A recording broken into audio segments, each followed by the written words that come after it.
Hello guys, आ चुका हूँ brand new video के साथ। आज हम देखने वाले इस एनीमे का पार्ट नंबर 3। इसके आगे 2 पार्ट्स आपको हमारे चैनल पर मिल जाएंगे। तो मेरी मानो तो मैं ये कहूंगा कि आपको वो पार्ट पहले देखने चाहिए, क्योंकि आज की इस वीडियो में जो होने वाला है वो आपको पहले 2 पार्ट्स देखे बिना बिल्कुल भी कुछ समझ नहीं आएगा। तो फिर चलिए स्टार्ट करते हैं आज के इस वीडियो को, जहाँ पर हम देखते हैं कि सभी लोग यहाँ पर ट्रायल रूम के अंदर आ चुके होते हैं, जहाँ पर सबसे पहले सैले कहती है और वो कह रही होती है कि मैट के ऊपर खून के दाग थे। इसका मतलब ये है कि गर्ल्स लॉकर रूम के अंदर ही खून हुआ है। और तभी यहाँ पर तगामी सबके सामने रिवील करता है कि उन सभी स्टूडेंट्स के बीच में एक सीरियल किलर है। जहाँ पर इस बात को सुनने के बाद सारे लोग काफी हैरान होते हैं, और इससे भी ज्यादा हैरानी की बात तब होती है जब यहाँ पर तगामी फुकाबा के ऊपर इल्जाम लगाता है और बोलता है कि फुकाबो ही वही साइकोपाथ है। लेकिन यहाँ पर असाहिमा फुकाबो के डिफेंस में बोलती है कि ऐसा बिल्कुल भी हो ही नहीं सकता, क्योंकि फुकाबो ने जब वहाँ पर डेड बॉडी को देखा था तो वो वहीं पर ही बेहोश हो गई थी, और वो तो खून को भी नहीं देख सकती, तो फिर आखिर वो खून करेगी कैसे। यहाँ पर दूसरी तरफ मुको तो सोच रहा होता है कि पुलिस रिकॉर्ड के अंदर ये साफ साफ लिखा हुआ है कि जो सीरियल किलर है उसे पर्सनैलिटी डिसऑर्डर की बीमारी है। तो फिर यहाँ पर मुकोतो को भी कहीं ना कहीं शक फुकाबो के ऊपर होता है, लेकिन वो अभी भी बिल्कुल कंफर्म नहीं होता,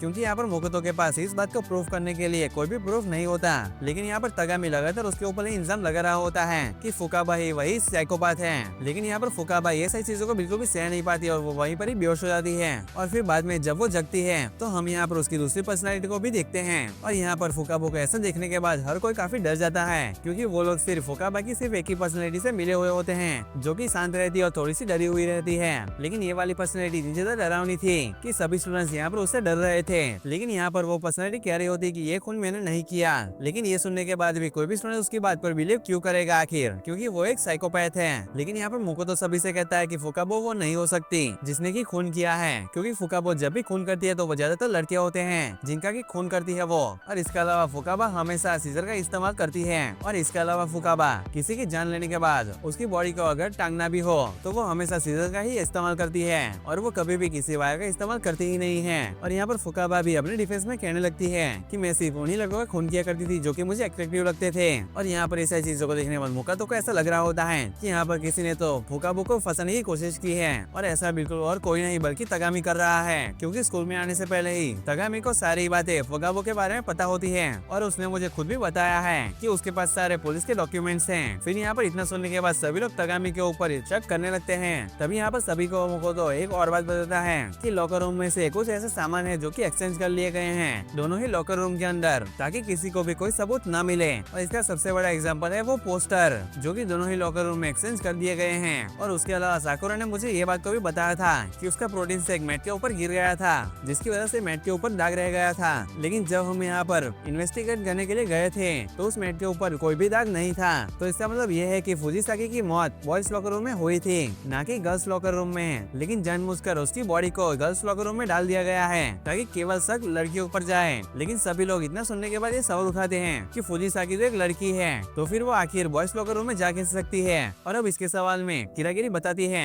कि मैंने जब फुजिसाकी की बॉडी को अच्छे से एग्जामिन किया था तो मुझे पता चला था कि वो लड़की नहीं बल्कि एक लड़का है। और यहाँ पर इतना सुनने के साथ तगामी काफी हैरान होता है, इसलिए मुकोतो कहता है कि तगामी खूनी नहीं हो सकता, क्योंकि तगामी को ये बात पहले से पता ही नहीं थी। और फिर यहाँ पर सबके सामने तगामी ये रिवील करता है कि मुझे सबसे पहले ये पता चल गया था कि फुजिसाकी की मौत चली गई है, लेकिन इसके बावजूद भी मैंने किसी को कुछ भी नहीं बताया, बल्कि मैं सबके साथ लॉकर रूम में गया ताकि जिसने खून किया है वो सबके सामने आ सके। लेकिन यहाँ पर सैले कहती है कि आखिर किलर दोनों ही लॉकर रूम में कैसे घुस गया, और फिर मोनोकुमा ने उसे कोई भी सजा क्यों नहीं दी। फिर इतना सुनने के बाद किरागिरी बताती है कि इस चीज को चेक करने के लिए मैंने लियोन के कार का इस्तेमाल किया, लेकिन उसका कार बिल्कुल भी काम नहीं कर रहा था। इसका मतलब ये है कि जो लोग पिछले गेम में मर चुके हैं उनका कार काम नहीं करेगा। और यहाँ पर किलर ने हमेशा ही किसी का कार्ड चुरा कर लॉकर रूम को खोला है। लेकिन मोनोकुमा ने हमें स्टार्टिंग में ही रोज को समझा दिया था कि आप किसी को भी अपना कार्ड नहीं दे सकते, लेकिन ऐसा कोई भी रूल नहीं है जिसमें कि ये बोला गया हो कि आप किसी का भी कार्ड नहीं चुरा सकते। और सिर्फ यही कारण है जिसकी वजह से मोनोकुमा ने उस किलर को सजा नहीं दी। तभी यहाँ पर मुकोतो सेले से कहता है कि मुझे पूरी बात बताओ, जब तुम फुजिसाकी से पिछली रात को मिली थी। फिर यहाँ पर सेले बताती है कि मैंने जब फुजिसाकी को मिला था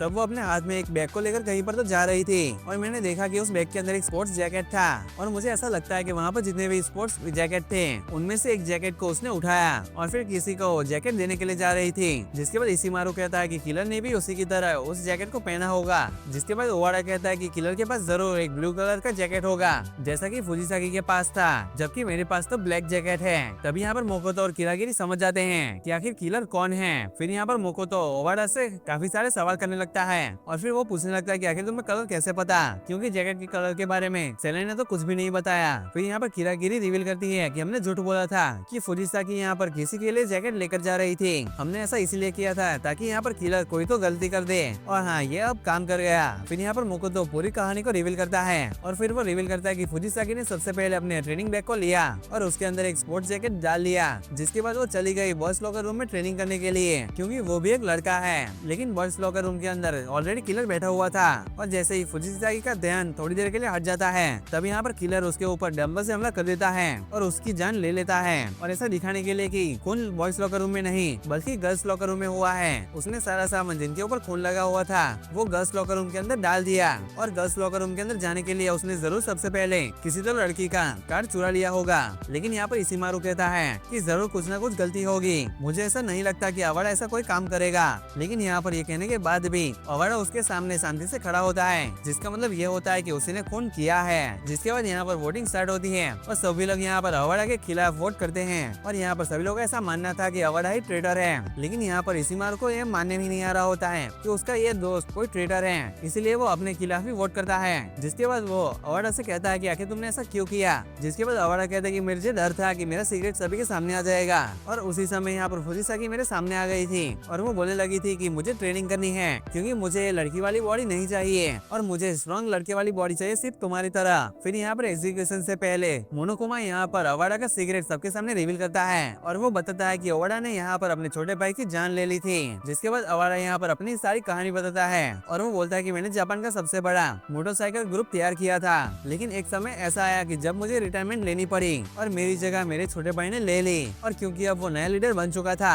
तो मैं इस बात से काफी खुश था। और उस रात हमने डिसाइड किया कि हम दोनों आपस में रेस करेंगे, लेकिन रेस के अंदर मैं इतना ज्यादा खो गया था कि मैंने ध्यान नहीं दिया कि मेरे सामने एक ट्रक आ रहा है, और फिर मेरे छोटे भाई ने मुझे बचाने के चक्कर में अपनी जान गंवा दी। और तभी से मुझे ऐसा लगता है कि मैं काफी कमजोर हूँ, और मेरी कमजोरी की वजह से मेरे छोटे भाई की जान चली गई। लेकिन जब मैंने फुजिसाकी को देखा और मुझे पता चला कि उसकी वीकनेस क्या है और वो कैसे उसे ओवरकम करना चाहती है, तो वो देखकर मुझे काफी ज्यादा गुस्सा आ गया। मुझे इस बात का गुस्सा ये आया था कि मैं इतने ज्यादा स्ट्रॉन्ग हूँ, लेकिन उसके बावजूद भी मैं आज तक अपनी कमजोरी को नहीं हरा पाया, और वहीं पर फुजिसाकी अपनी कमजोरी को हटा कर स्ट्रॉन्ग बनना चाहती है। और इस बात को सुनकर मुझे काफी गुस्सा आ गया, जिस वजह से मैंने उसकी जान ले ली। फिर उसके बाद यहाँ पर अवाड़ा का एग्जीक्यूशन होता है, जहाँ पर उसे एक बाइक के ऊपर बैठा दिया जाता है, फिर उसे एक सर्कल वाले केज के अंदर छोड़ दिया जाता है, वो भी पूरी बाइक की रफ्तार में, जहाँ पर ये बाइक इतनी ज्यादा तेजी से घूम रही होती है कि अवाड़ा के वहीं पर ही चटनी बन जाती है। जिसके बाद यहाँ पर उसी चटनी को एक डिब्बे के अंदर पैक कर रखा जाता है। वहीं पर इशिमारू भी काफी रो रहा होता है अपने दोस्त के लिए, जहाँ पर बाकी स्टूडेंट्स ये सोच रहे होते हैं कि आखिर अगली बारी किसकी आएगी। फिर अगले दिन हम देखते हैं कि यहाँ पर सारे स्टूडेंट्स ये मिलकर सोच रहे होते हैं कि आखिर अब हमें क्या करना चाहिए, क्योंकि हम सब पहले काफी कम हो चुके हैं और अभी भी हमें कोई भी रास्ता नहीं पता चला है यहाँ से बाहर निकलने का।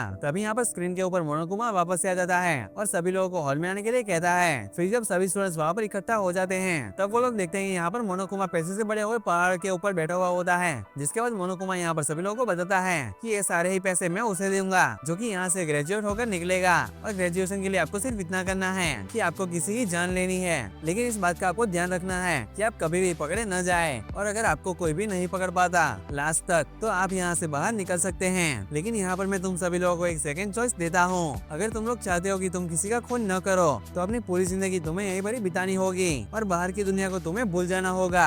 जिसके बाद असाहिना यहाँ पर कहती है कि मैंने पिछली रात को फुजिसाकी का भूत देखा है, और वो भी पब्लिक लॉकर रूम के अंदर। जिसके बाद वो सभी को वहाँ पर लेकर जाती है, लेकिन यहाँ पर लॉकर रूम के अंदर कोई भी फुजिसाकी का भूत नहीं होता, बल्कि वहाँ पर एक लैपटॉप होता है। और ऊपर से किरागिरी यहाँ पर ये भी देखती है कि इस रूम के अंदर कोई भी कैमरा नहीं है, और अगर तुम्हें मोनोकुमा से कोई भी चीज को छुपाना है तो तुम लोग यहाँ पर आकर उसे छुपा सकते हो।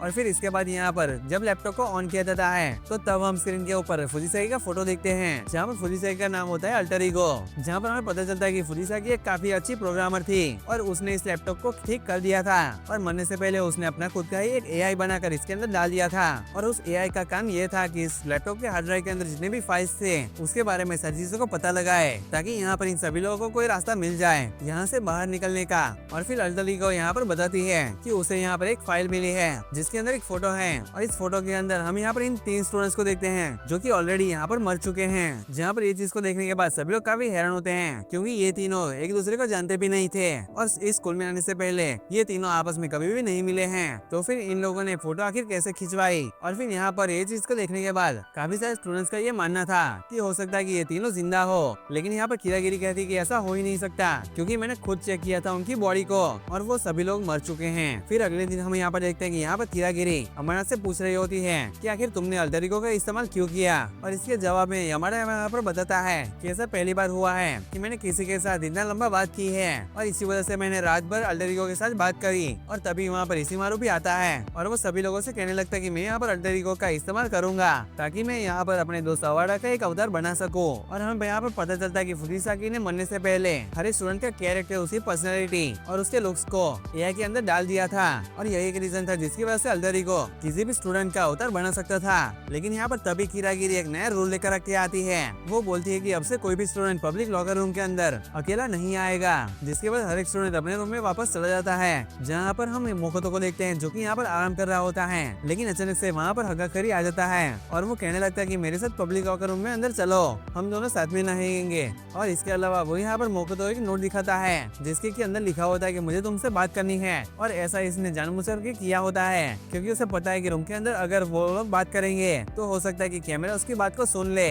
और फिर वो दोनों जब लॉकर रूम के अंदर आते हैं तो वहाँ पर बाकी स्टूडेंट्स भी होते हैं। तब मोकोतो को ये बात पता चलती है कि लैपटॉप चोरी हो चुका है और यहाँ पर हमारा को ये शक होता है कि इशिमारू ने ही ये काम किया है। लेकिन यहाँ पर कीरागिरी कहती कि हम में से कोई भी ऐसा काम नहीं कर सकता क्योंकि मैंने अल्टर ईगो को पहले ही बोल दिया था कि हम में से अगर किसी ने भी तुम्हें एक्सेस करने की कोशिश की तो तुम चिल्लाना। तभी यहाँ पर तगामी बताता है तो फिर इसका सिर्फ एक ही मतलब निकलता है कि हमारे बीच में एक ट्रेडर है जिसने की लैपटॉप को चुरा लिया है। और मुझे ऐसा लगता है कि हमारे बीच का ये स्टूडेंट बाकी लोगों से मिला हुआ है, यानी कि इन गेम वालों से, ताकि ये गेम लगातार चलता रहे। फिर अगले दिन ये लोग कैफेटेरिया में एक मीटिंग रखते हैं, लेकिन वहाँ पर ज्यादा स्टूडेंट तो आते ही नहीं। जिसके बाद असाहिना यहाँ पर जाती है ये देखने के लिए कि बाकी स्टूडेंट्स क्या कर रहे हैं। फिर जब वो थर्ड फ्लोर के ऊपर आती है तो वो देखती है कि सेले यहाँ पर बेहोश पड़ी होती है। जिसके बाद मोकोतो और साकुरा भी वहाँ पर आ जाते हैं। फिर यहाँ पर आने के बाद वो सेले से पूछते हैं कि आखिर क्या हुआ, तुम पर किसी ने हमला किया था क्या। तभी यहाँ पर सेले कहती है कि जिसने भी मेरे ऊपर हमला किया है मैंने तो उसका चेहरा नहीं देखा, लेकिन उसने मेरे सिर के ऊपर हमला किया और वो भी एक टॉय की मदद से। और मैंने एक और चीज को देखा था बेहोश होने से पहले कि हमारा उस ट्रेडर के साथ था और मेरे ऊपर हमला करने के बाद हमारा को वो ट्रेडर सेकंड फ्लोर के ऊपर लेकर गया। फिर जब ये लोग यहाँ पर सेकंड फ्लोर पर जब आते हैं तो उन्हें पता चलता है कि हमारा अभी भी जिंदा है, लेकिन यहाँ पर हमारा के सिर के ऊपर से खून निकल रहा है और हमारा के ऊपर जिस टॉय से हमला हुआ है वही सेम टॉय यहाँ पर सेले के ऊपर भी यूज किया गया है। फिर यहाँ पर हमारा कहता है कि जिसने भी उसके ऊपर हमला किया है उसने सुपर हीरो कॉस्ट्यूम पहना हुआ था। तभी यहाँ पर सेले को एक कैमरा मिलता है और जब वो उस कैमरा को खोलते हैं तो उन्हें वहाँ पर एक फोटो मिलती है, जिस फोटो में हम देखते हैं कि यहाँ पर जो ट्रेडर है वो हमारा के ऊपर हमला कर रहा है और ट्रेडर ने यहाँ पर एक कॉस्ट्यूम को पहन रखा है। जिसके बाद यहाँ पर सारे स्टूडेंट्स साथ में मिलकर उस ट्रेडर को ढूंढने लगते हैं। फिर हम यहाँ पर सेले को देखते हैं जो कि यहाँ पर हॉल में अकेले होती है। तभी अचानक से उसके ऊपर कोई तो हमला कर देता है, जिसकी वजह से वो यहाँ पर काफी चिल्लाने लगती है। जिसके बाद उसकी आवाज सुनने के बाद सारे स्टूडेंट्स वहाँ पर आ जाते हैं। तब सेले कहती है कि मैंने ट्रेडर को सीधा ही जाते हुए देखा, लेकिन जब वो लोग ट्रेडर का यहाँ पर पीछा कर रहे होते हैं तभी उन्हें यहाँ पर यामाडा की आवाज सुनाई देती है। फिर जब जैसे ही वो लोग यामाडा के रूम के अंदर जाते हैं तो वो लोग देखेंगे यामाडा की यहाँ पर किसी ने तो जान ले ली है और यहाँ पर उसकी जान को लेने के लिए सेम वही हैमर का यूज किया गया है। फिर यहाँ पर मोकोतो सीधा ही ऊपर की तरफ बढ़ते हुए जाता है ताकि वो बाकी सारे स्टूडेंट्स को बता सके कि हमारा के साथ क्या हुआ। लेकिन यहाँ पर आने के बाद वो देखता है कि इशिमारू के ऊपर भी किसी ने तो हमला कर दिया है और हमले की वजह से इशिमारू का सर यहाँ पर फट चुका है। और इसके अलावा इशिमारू के सिर के ऊपर जिस हैमर से हमला किया गया है वो भी सेम हैमर होता है। फिर यहाँ पर सेले आती है जो कि सभी लोगों को बताने लगती है कि जब मैं और असाहिना वॉशरूम गए थे तब हमें यहाँ पर आकर पता चला कि हमारा की बॉडी गायब हो चुकी है। फिर सारे स्टूडेंट्स जब यहाँ पर उस रूम के अंदर जाते हैं जहाँ पर हमारा की बॉडी थी और फिर वो वापस से यहाँ पर जाते हैं जहाँ पर इशिमारू की बॉडी थी, तब वो देखते हैं कि यहाँ पर अब इशिमारू की भी बॉडी गायब हो चुकी है। फिर यहाँ पर इस चीज को देखने के बाद तगामी दोनों के ऊपर इल्जाम लगाता है, हागाकोरी और कीरागिरी, और बोलने लगता है कि दोनों ही यहाँ पर नहीं है। लेकिन यहाँ पर मोकोतो कहता है कि कीरागिरी हमारे साथ थी जब यहाँ पर यामाडा और सेरा के ऊपर हमला हुआ था। जिसके बाद यहाँ पर सभी शक हागागिरी के ऊपर जाने लगता है। फिर यहाँ पर मोनोकुमा सभी लोगों को बताने लगता है कि कोई भी ट्रेडर एक बार में सिर्फ 2 ही लोगों की जान ले सकता है। और यहाँ पर ये सुनने के बाद सभी स्टूडेंट्स को ऐसा लग रहा होता है कि अब किसी की भी जान नहीं जाएगी। फिर यहाँ पर सारे स्टूडेंट्स अलग अलग होकर के देखने लगते हैं और ढूंढ रहे होते हैं वो बॉडीज को। तभी यहाँ पर सेले कहती है कि मैंने उन दोनों की डेड बॉडीज को ढूंढ लिया है। जहाँ पर जाने के बाद उन्हें पता लगता है कि यामाडा अभी भी जिंदा है, लेकिन उसके पास कुछ ज्यादा टाइम नहीं होता। लेकिन यहाँ पर मरने से पहले वो किलर के बारे में बताता है, जिसके बाद वो यहाँ पर हागाकोरी का नाम लेता है और यहीं पर ही मर जाता है। लेकिन यहाँ पर जानने के बाद भी उन्हें फिर से इन्वेस्टिगेट करना होगा कि आखिर सही में इनकी जान किसने ली है, क्योंकि ट्रायल से पहले इन्हें ये करना ही होगा। क्योंकि अगर ट्रायल में इन लोगों ने किसी गलत व्यक्ति पर वोट कर दिया तो हो सकता है कि यहाँ जहाँ पर सभी लोगों की जान चली जाए। और इसी के साथ ये एपिसोड यहीं पर ही खत्म हो जाता है। तो गाइस आपको आखिर क्या लगता है कि इन लोगों की जान किसने ली है? अपने थॉट्स कमेंट सेक्शन में जरूर बताएं। मैं मिलता हूँ आपको एक अगले एपिसोड में, तब तक के लिए गुड बाय।